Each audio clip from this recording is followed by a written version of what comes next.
スを取っていこう。ヴィーナスを。ヴィーナスのボーナスを。よいしょ。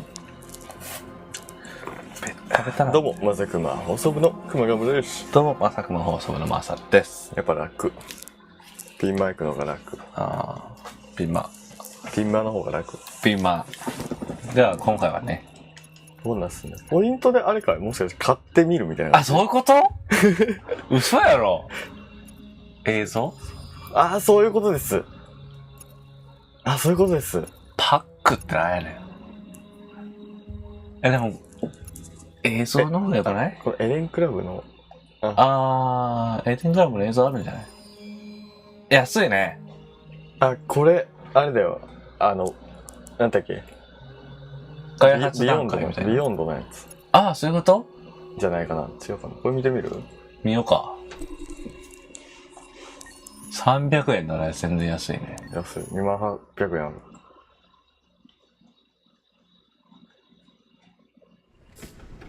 ああ、そういうことか。映像の段階では。ゲームはまだ企画されてなかったんだよね。まあ2013年じゃね、5年も前だから。うん。しかもプレステ3の頃でしょ。プレス3だよ。から。ねえねえねえねえねえ。うわ。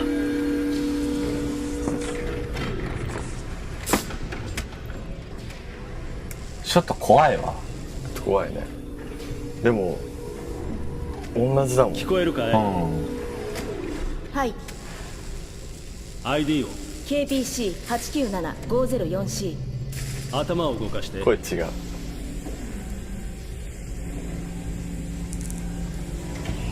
次は目を。十分綺麗なんだもんな。この時フレーム点で。とレンズの動作は異常なし。初期起動メッセージをモルブラッド習ってますか？こんにちは。私は AX400 型アンドロイド。料理に洗濯、子育て、 AX400 家事全般、予定管理をこなし、300以上の言語に精通し、夜の営みにも対応します。食事も充電もいりません。装備されたバッテリー持続時間は173年です。すごっ。173年。私の名前は？ああ、今日から君はカーラだ。私はカーラ。初期設定とメモリーは異常なし。腕を動かして。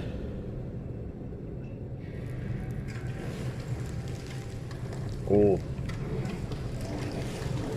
お。どういう技術なんだこれ。関節機能 OK。 ドイツ語で喋って。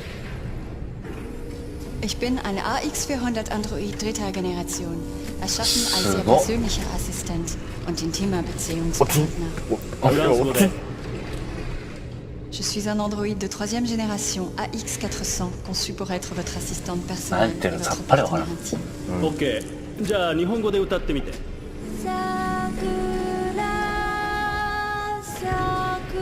初音ミク的なチョイス。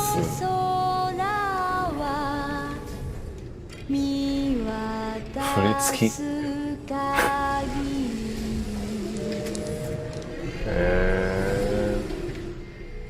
おお。なんで腕と顔だ多け？言語発生機能も異常なし。じゃあ歩いてみて。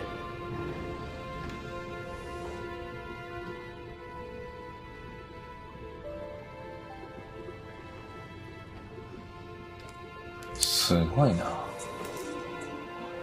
柔らかいんかな、やっぱ素材。こっち。移動制御も正常。よし、全て問題なし。嘘。これからどうなるの？また初期化されて店で売られる。売られる？私は一種の商品ってこと？ああ、当然君は商品だよ。ほら、手も足もついている何でもできる万能コンピューターさ。しかも高級品。そう、でも。でもなんかもうすでに変態みたいな感じだね。てっきり。てっきり。うっかり。てっきりなんだ。ぽっかり。ぽっかり。ぽたり。ぽたり。てっきり。ぽとり。生きてるって。おい、なんなんだ、勘弁してくれよ。ここ最近メモリ異常ばっかりだ。録音開始。不良品確認。解体して問題の部品をチェックする。不良品ってどういうこと？そんなこと考えるはずがないんだ。心があっちゃいけないんだよ。パーツの不良かソフトウェアの問題だろ。そんな、私不良品なんかじゃない。ねえ信じて、問題なんかないわ。質問にもちゃんと答えたでしょ。ああ、でも行動に異常がある。ねえお願いだから解体しないで。悪いなカーラ。不良品は全て廃棄するルールなんだよ。後でクレームが来たりしたら困るのは俺だから。問題は起こさないからお願い。言われた通りにするし、何も言わないから考えることもやめる。まだ生まれたばっかりなの、殺さないで。やめてお願いだから。死にたくない。これ2013年の時点で考えてたの？お願い。やばいよね。すごいな。でもこの段階ではこのデトロイトは企画されてなかったんだけど、なんだろう、うっかり見たのかな、発案者が。こうピッて見て、その会社の人があ、なんかあるなっつって見たら、これ売れるぞみたいな感じなのかな。まだ早いってなったのかな。5年前じゃん。あー、どうなんだろ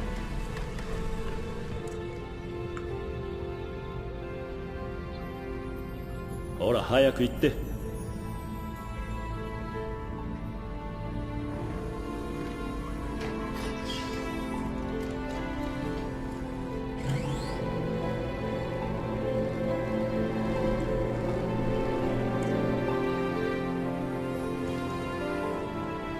騒ぎは起こすなよ。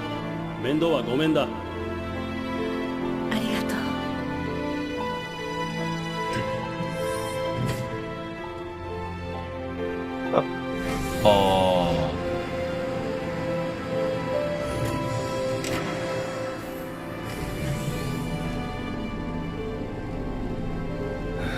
まったく。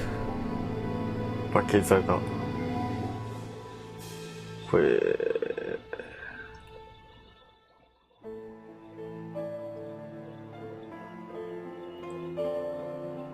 もうその最初からそうなんだ。もう変異体になるべくしてなったって感じだね。ああ、そうだね。この構想を見る限り。へえ。面白いな。アナウンストレーラーとかあるね。あ、演じてる。どうします？制作秘話とかありますよ。全部見てもいいな。あ、クロエ。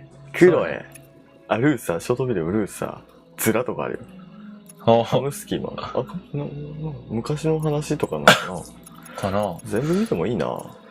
そうやね。全部見よアナウンストレーラー見う。時間の許す限り。そうだね。これも2015年なんだ。3年前。すごく綺麗。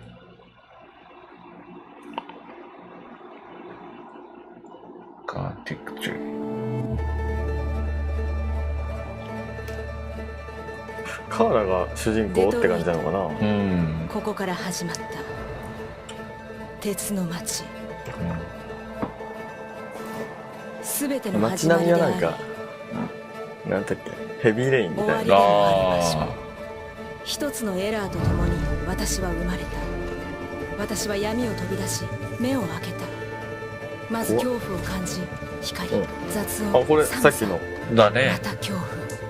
手が震えているのがわかる。胸で心臓が脈打ち、あ、でも髪色が違う。体に命がほとばしる。ほとばしる。生きたかった。だから勝ち取った。あ、最初から不良品だったってこと外だよね。の世界をその製品と私はしては。知りたかった。太陽を見たかった。皮膚に感じる日の光、頬を撫でる風。世界を見たかった。色や匂いを。あ、ここ最初マーガスが見た場所だね。ほら、あっちやった。インクみたいなの買いに来たところね。そう、インク。世界は想像と違った。そこは暗く冷たい、残酷で乱暴、不公平で野蛮だった。はあ、ここから3年後に発売ですか、製品版が。物扱いすらされない従順な機械。ジョン。でも私の中で感じるあの不思議な感覚。穏やかな声が私にささやく。私は生きていると。私は逃げた、それしかなかった。自由になって愛し、希望を抱き、生きるために、あの感覚の正体を確かめるために、世界を変えるか別の道を選ぶか、それは私が決めること。私はカーラ、彼らの仲間。これは私たちの物語。めっちゃかっこいいな。かっこいい。こんなん見せられたらさ、絶対やるやん。ね、やるやんな。こっからだって全てが始まっていくわけやろ。ここから3年待って。そうよ、俺3年をあれだよ、じらしだよ。すごいな。もう一回。あ、もう一回。レトルトビカムヒューマンを演じて。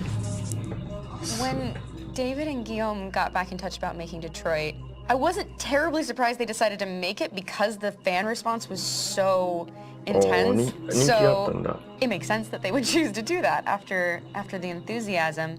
It was a challenge, and it was just an interesting thing to get my head around how to approach this character now as a different, much older person, and whether or not she had changed. And I'm very happy to say that with Detroit, I've had the opportunity to see Kara grow so much more than I ever expected. You do the housework, the washing, you cook the meals, and you take care of... God damn it, where the fuck's the rat gone now? Alice! Alice! I mean, she starts out essentially how she does in Kara in a very, not robotic, but, you know, android, other way. And getting to take this journey where she becomes more and more human as it goes on. You know, and as an actor, that's a wonderful exploration in every way, whether it's how she sits, her posture, how her voice changes, how emotions change, and how much emotion is based on things like empathy and social experience. And so having, you know, as much material as I got with David to have this huge, nuanced arc was really incredible. Why couldn't we just be happy? This experience has been quite different than the experiences I've had shooting film or TV or theater work. I have 83 dots on my face and a really, really flattering black wetsuit type thing. And you're jumping around with props, and it's kind of like being a 10-year-old imaginative kid, which is fun. There's 80 cameras around us. It's already lit.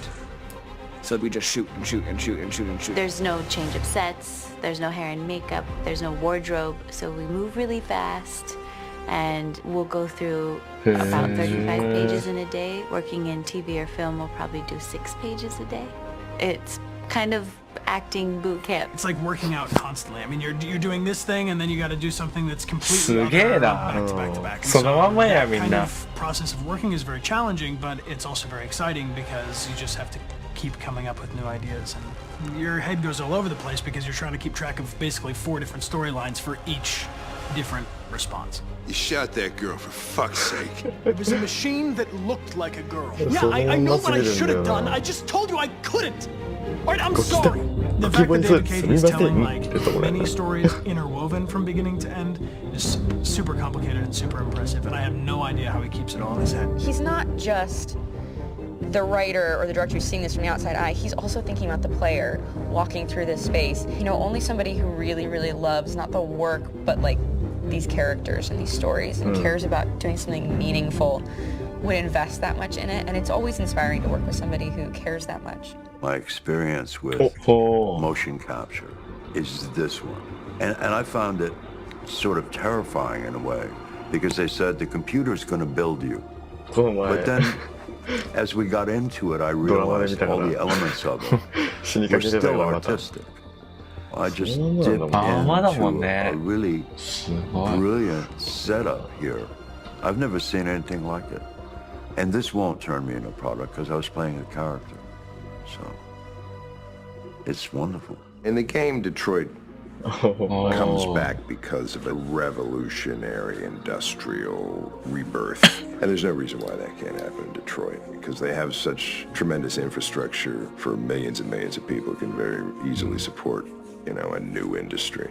The city is really strong and resilient, but the city has also been through so much. You see the damage.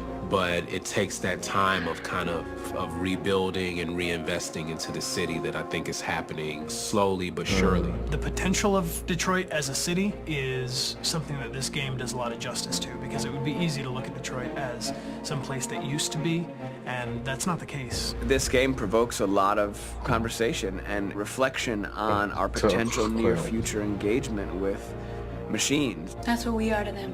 There's merchandise on display in a shop window. I think that a group that feels marginalized, feels like they deserve and have earned access to themselves and the environment around them, and are trying to figure out a way to articulate how to get freedom. What was I designed to be? Their slave? Their toy? It plays with your comfort levels. You think that this is fine, you're comfortable with it, until something blurs the line and throws you off, and now do I feel differently about whether this should be allowed, should it be banned, should it be encouraged? You're gonna ruin our lives, and for what? For a bunch of machines? They are not machines! They are alive! I'm alive! You're alive! They're nothing! There are lots of comparable comparisons to any type of persecution of religion, race, etc., dating way back. It can't just be a video game where you shoot them up or where people make these choices to do whatever. I think that's the whole point. You have the choice, and you can either choose to go in one direction with your character or another. And I think that's going to be very telling about the gamer. Very telling. I think there's going to be a really strong reaction to this game, which has such a strong perspective. I'm that much more proud of it now to get to be a part of it, because it's important. In this game, you're actively building and designing the character through not just what kind of shield does he have or what color hair does she have, but like their temperament and the way they deal with problems. The different endings to this game are so radically different based off maybe seemingly insignificant choices in the moment, but like life, they all add up. And can't play life again, though. 面白いですな。あー、すごい。なんかあるんだ。なんかたくさんあるぞ。言うちゃうと、ちょっとやろ。ちょっとや。先行くか。行ったろ。ああ。おまけやし。普通に見応えあるな。My name is Marcus. My name is Connor. My name is Kara.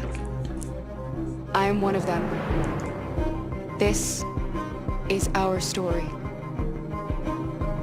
I think who Kara is, or how I would describe Kara, depends entirely upon who's playing her, because you have the option to make her multiple different people depending on the choices she makes. But I think she does start out incredibly naive, incredibly innocent, and kind of hapless. I'm sure we used to be friends before I アリ was ス役 reset. の女の子可愛すぎ。 Maybe we can be friends again. She's a person who's characterized, I think, by empathy. She's a person who really, she just comes from her heart. You'll never leave me, right? Promise you'll never go. I promise. Kara, Alice! Are you okay? Are you hurt? Wait a minute. Leave her alone! Kara, leave her alone! The really beautiful thing that I've had the gift to be able to do is to essentially build a person from the ground up, because that's what she's doing throughout the game. And with every experience she has and every person she meets, she's building, first emotions and a sense of judgment, and it's sort of an exploration of what it is to be a human. Don't worry. Luther and I will be right here.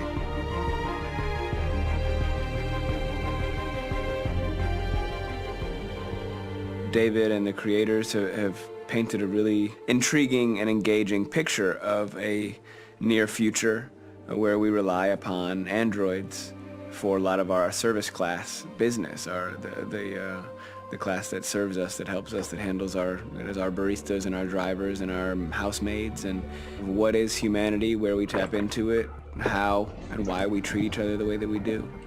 And my character Marcus has a really intriguing journey, becoming deviant, realizing that he actually has feelings and human qualities inside of him, and it's a really incredible ascension into becoming fully realized and coming to terms with what you actually deserve better than this in life. And not only do you want it for yourself, but you want it for your peers. We've come here to demonstrate peacefully and to tell humans that we are also living beings.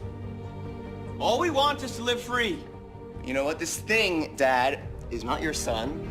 It's a fucking machine! I think that a group that feels marginalized, feels disenfranchised, feels like they deserve and have earned access to themselves and the environment around them, and are trying to figure out a way to articulate how to get freedom. Connor is analytical. Connor takes things literally. He starts in the beginning place where he's very mechanical. He feels nothing inside, of course, and it's all just a system, a protocol that he is executing to get whatever he wants to happen, which is help humans stop deviants and to find the link between deviant androids. You were designed to serve humans, not kill them! What was I designed to be? Their slave? Their toy? Just say, I killed him!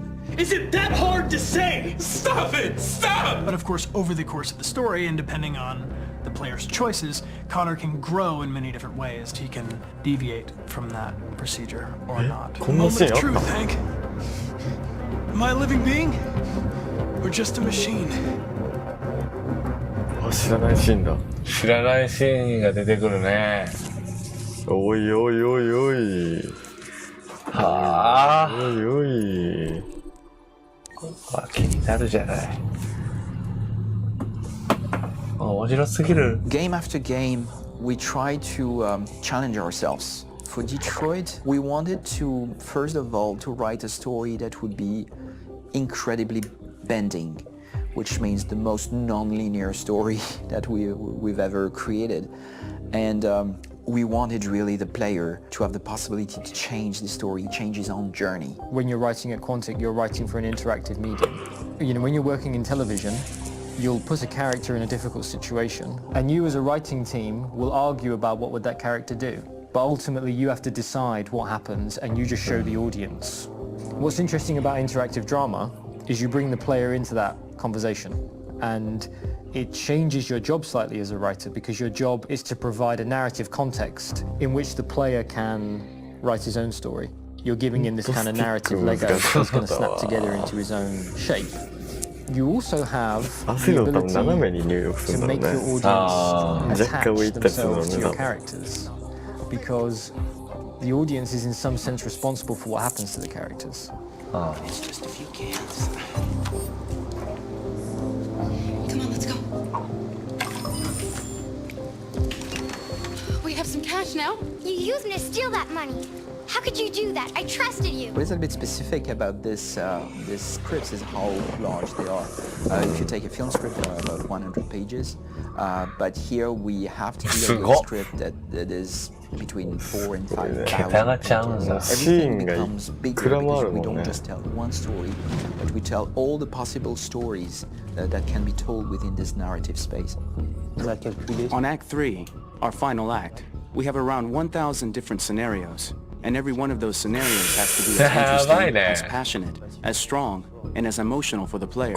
We want every action that the player does, every interaction that is available to serve in telling the story, and help the player understand who his character is, and build that character moment to moment.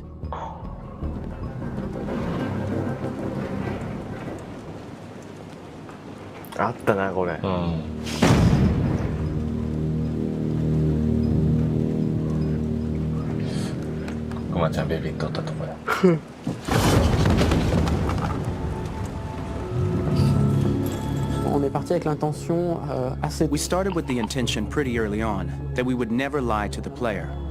So we implemented a visible tree structure in the game that players can consult during a scene or at the end of it, which shows exactly what they did and what they missed. There are games out there offering world exploration. We offer narrative exploration. You know, keeping control of such a wide and large story is a huge challenge. So same thing when you shoot with actors, because you will need to shoot many different versions of each dialogue, of each scene. For actors, it's a huge challenge. Because of the style of the game, you have so many different ways that the character can go. Every decision, it's what I call kind of choose your own adventure. Like every decision that the player makes, it's going to open up 40 more pages of material and experience that ties in, which means as a performer, you have to try to continue to make things feel real that the player might not ever see, but also that in performance it's not always connected to a previous act. It's grueling, it's hard work, but it's a great team and I enjoy doing it. I was really frustrated. I was until I got to this point where I kind of was able to step outside of my own experience and even in a lot of ways my own process and be able to step outside of that and okay, this is something new. What do you need? How do I meet you there? How do I give you what you need and still feel like I'm doing what's right? And once I did that, then all of a sudden it got really fun. It was much freer and having to approach it in a new way and think about the player and think about how it serves them and what I'm doing for them or what I'm letting them into. It's really, I think, helped me grow in general. Remember, there's nothing on the left. That's all. So it's probably all there. And then make her come first, close. But I think you would go first to check that it's safe. Okay, sure.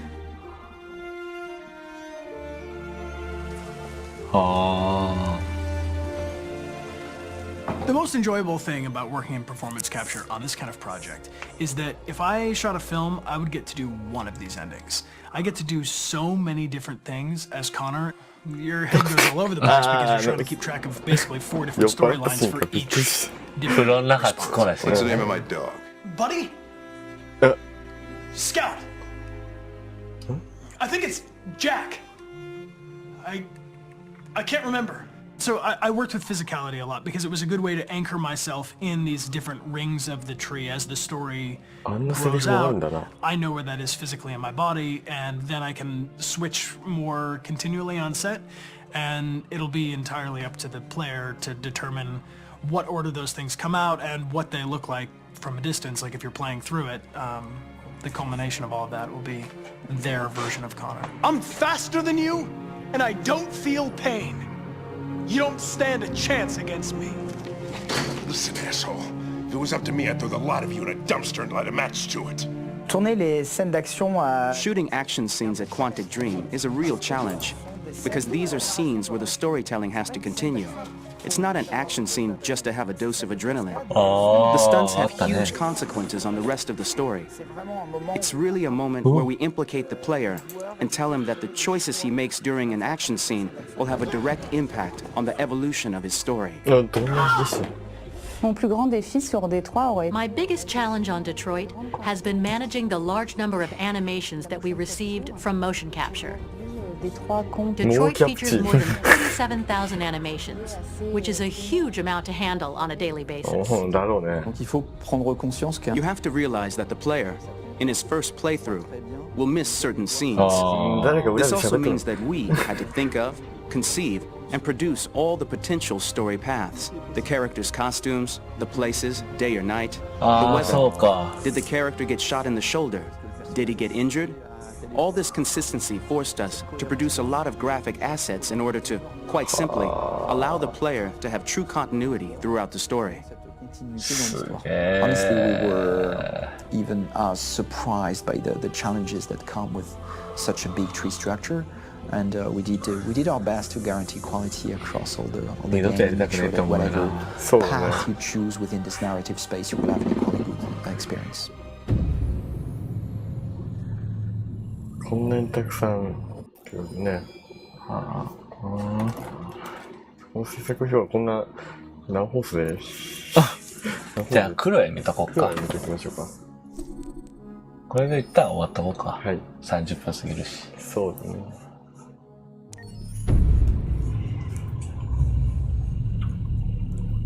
以前の出来事。うわマジかよ。おいおいおい。じゃあまずは名前を教えて。クロエよ。あなたの名前は？ジョンって呼んで。はじめましてジョン。それじゃあクロエ、まずは自己紹介をしてくれるかな。もちろん。私はサイバーライフ初のアシスタント用アンドロイド。私の機能は例えば家事をしたり料理とかスケジュール管理とか日常業務をこなせるの。君は確か初めてチューリングテストに合格したアンドロイドなんだよね。それについて話してくれるかな。大したことはしてないけど、ただ本物の人間と私の違いがわかるかどうかちょっとおしゃべりをしただけ。でもとっても面白かった。でも人間よりも知能の高い機械が作られたのは人間の歴史上初めてのことなんだよ。僕が聞いた話だと君の脳は1秒間に数百億もの処理が行えるんだろう。もちろん。でも人間の知性のおかげで私は存在してるし、それに私には絶対に手に入れられないものがある。それは何なんだい？心よ。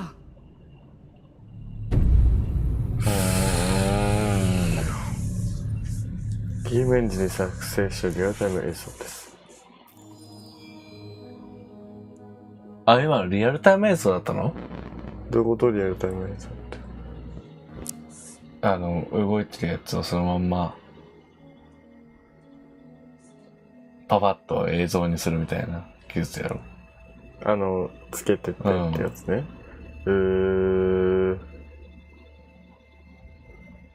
へー。終わっときましょうか。セム見たいんだよね。セム見たいけど、でも、あれだな。動画にはしないでおこうか。そうだね。こっちで勝手に見よう。勝手にやりますわ。はい。なんで、まあ、あんまりね、やりすぎてまたね、よくない。ちょっと怒られるから。ではまた、別のゲームですね。そうですね、別のゲームでお会いいたしましょう。はい。はい。あなたの物語を気づいてください。はい。せめてアリスを生き残らせてあげてほしいね。そうだね。せめてね。ルーサーはしゃね。ルーサーはもう、ルーサーしゃね。多分生きないでしょう。わからんけど。はい。ガーディアン。